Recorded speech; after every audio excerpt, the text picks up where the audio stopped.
I kept lonely vigil at T. My Mill's deathbed while her children deserted her, never appearing to say goodbye.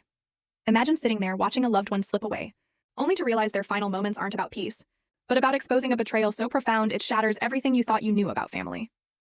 Because that's exactly what happened to me. My mother-in-law's last words weren't a tender farewell.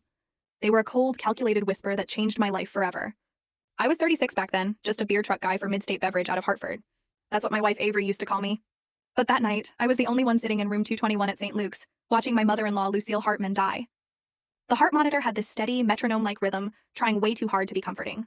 Then it skipped once, dragged, and I knew what was coming. I just didn't want to admit it.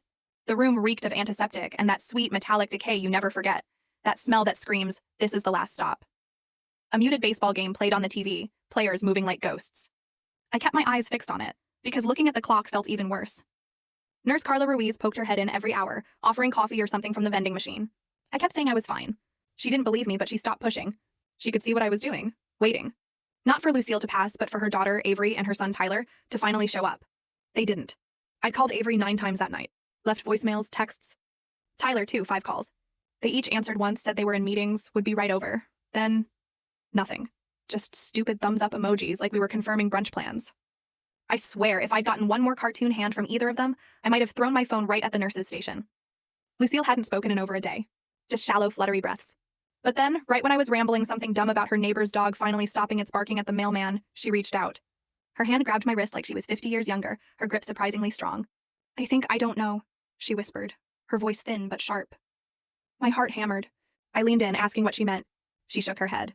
"Don't press the call button." Her eyes locked onto mine, suddenly clearer than they'd been in days. "Avery and Tyler aren't coming. They weren't coming yesterday either." Her hand tightened around my wrist.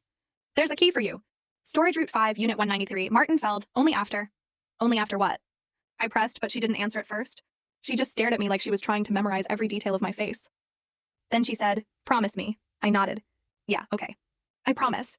Because when a dying woman asks you for something, you don't argue. You don't ask for clarification. You just say yes and pray you'll figure it out later." Nurse Carla walked in right as the monitor's beep stretched into that long, thin, flat line. I didn't move. Didn't blink. Just let Lucille's hand slide out of.